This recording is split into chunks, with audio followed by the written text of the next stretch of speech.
Good morning, Coach. How are you, Gene? I'm great. It's Friday. It is Friday. We have McDonald's. If y'all want breakfast, we've got McDonald's over there. And Take you up on that for sure. Sylvia took care of us, and I had, correct me if I'm wrong. No, I'm not wrong on this. The world's greatest fast food breakfast sandwich is the sausage McMuffin with egg from McDonald's. That's a personal opinion, isn't it?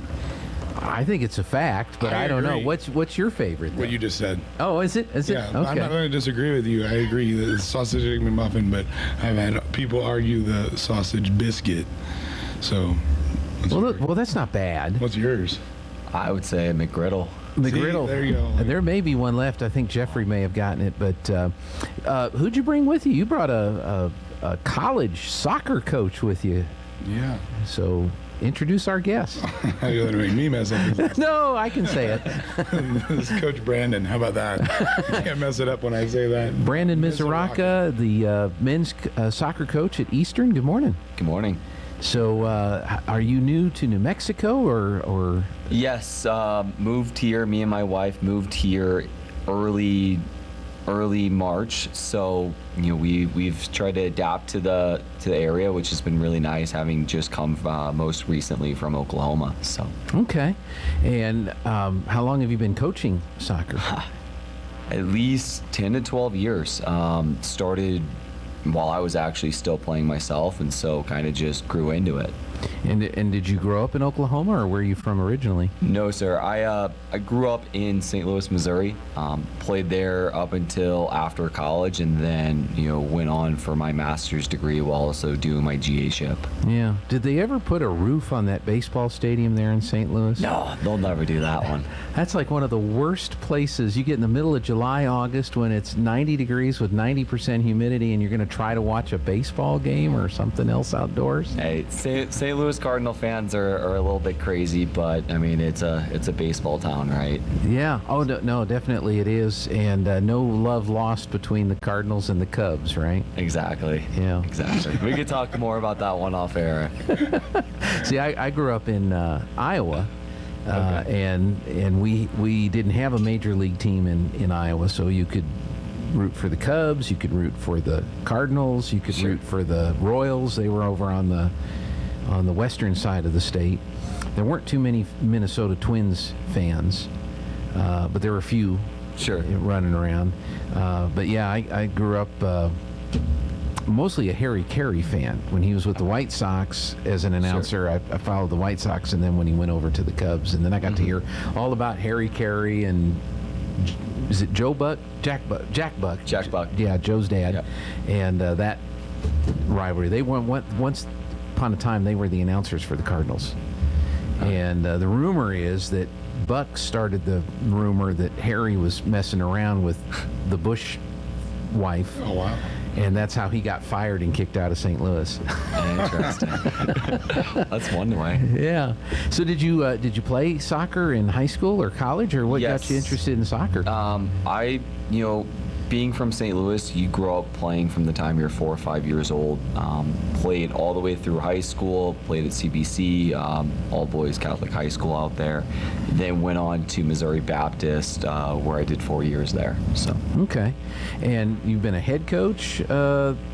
What was your first head coaching assignment? Yeah, my first head coaching assignment, as far as at the college level, was just most recently at Oklahoma Panhandle State in Goodwell, Oklahoma.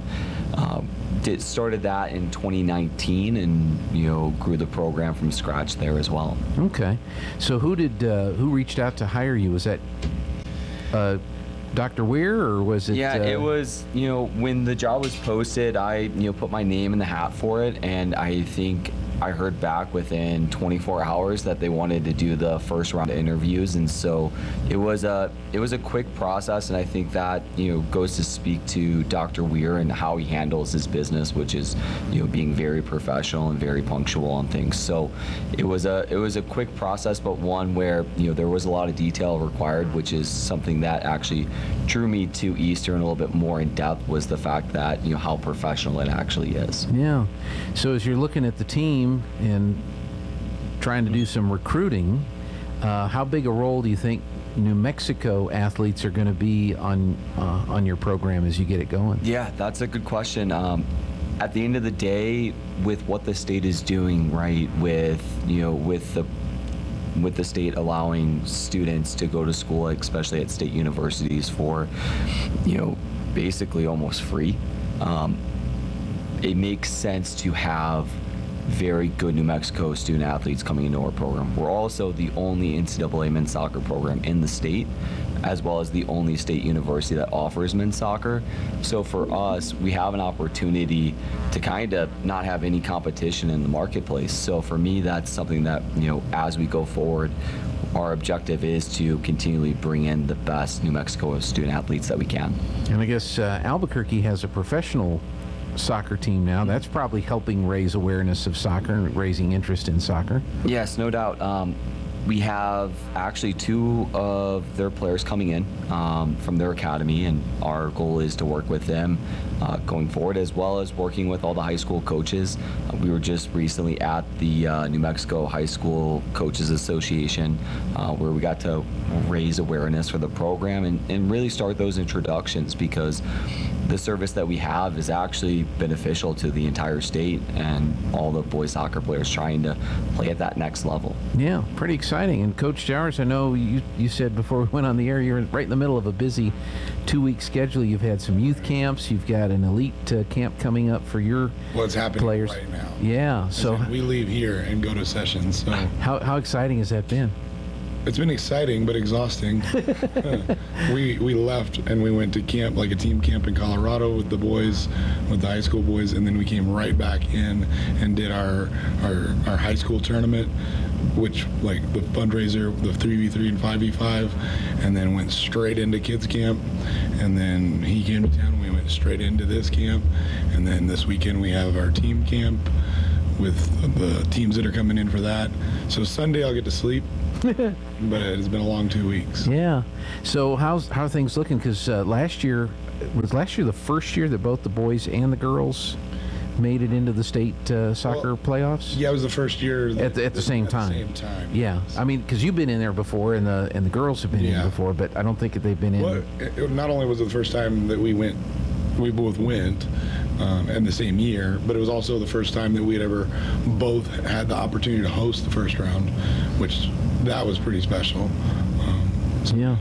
So how are things looking for this year, and how exciting is it to have Coach Misuraca here helping out with the camp and working with the players this year? Oh, it's been a pleasure. I mean, until he showed up on my doorstep, it was just a voice and a face. Like, I mean, we both seen pictures of each other, but it was like, okay, like, I feel like I know you, but now I can put the face to the name. And so I've enjoyed getting to visit with him and get to know him a little bit better. And that's what it really is about bringing a higher level to soccer, not just to New Mexico, but also to the southeastern part of the state, because our southeastern part of the state right now is probably a little bit behind the metro area. And that's not, and it's a fair assessment. I think that everybody in the state involved in soccer would agree that we're a little bit further behind the metro area. And so we're trying to play catch up a little bit, and having them at Eastern is a huge asset for us as high school coaches. I know he has an ID camp that he's leaving from here to go right into an ID camp at their place. And so it's exciting. It's an exciting time for soccer in New Mexico and in the southeast. So what is it that you said southeast Mexico is a little bit behind the metro area? What area do you think needs to be improved on first that would have the quickest or the best chance of closing that gap? I mean, what is the difference between what you see play here and the metro area? Boy, that's a tricky question, Gene. I gotta be careful how I answer that. Well, I'm not trying to get anybody. I'm not trying to get anybody in trouble. And Coach here has just moved to the state, so it's probably a little early for him. Should let him answer it, and then I don't get in trouble. Honestly, like, there's not, and it's not like we're behind, right? But it's more the club soccer in the metro area is a little bit more progressed, a little further along. Mm-hmm. And right now here in southeastern New Mexico, we don't have club soccer is non-existent, Okay. and so So just maybe not as much time spent on the ball. on the ball, practicing, playing competitive play, and so. Oh, boys are great. Like, there's great talent in the southeastern part of the state. It's just a matter of having more touches on the ball, more, because I believe in multi-sport athletes. You're not going to hear me say that I think that boys need to be playing soccer year-round, but you will hear me say that they do need to be touching the ball year-round. And so I think that having those club soccer opportunities gives them an opportunity to do their spring sport and do their winter sports, but at the same time still get touches on a ball. Yeah. We've got about a minute left. Coach Misuraca, if there's like one thing that a player should do to be prepared to be good at soccer or any other sport they may participate in, what is that? I think it's simply just having the love for the game, wanting to go out there and have fun and enjoy it. I mean, with anything, if you don't enjoy it, you're never going to be good at it. So that's the number one thing, is just having that passion and feeding that passion on a consistent basis.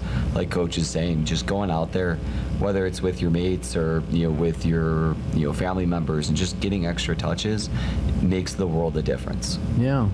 I still am not a big fan of the offsides rule, by the way. Yeah, we know. Yeah, I don't get it. I don't understand it. It's okay. If you get past the defense, you've done the right thing, and why should you get penalized and not be able to score? I'm still not convinced that's the best way, but Well, then you can come watch some extra games this weekend. And So we're just a few seconds left. What's your schedule for the rest of the weekend? So tonight we actually have some games going on. So I think Can people come out and just watch? I said I wasn't going to look at my phone. And then Well, I asked you a question. our first home game is the 18th against Moriarty. Okay, but I meant like this But weekend. This weekend is Artesia and Lovington at 6 o'clock tonight. So come on out to the Mac Chase and. And then Carlsbad, and we have Amarillo and Lubbock coming in. So Okay, well, very good. Nice to meet you, Coach. Good Yes, luck nice with your to meet you as season well. this year. Coach, we'll be seeing you a lot this fall. yes, sir. All right.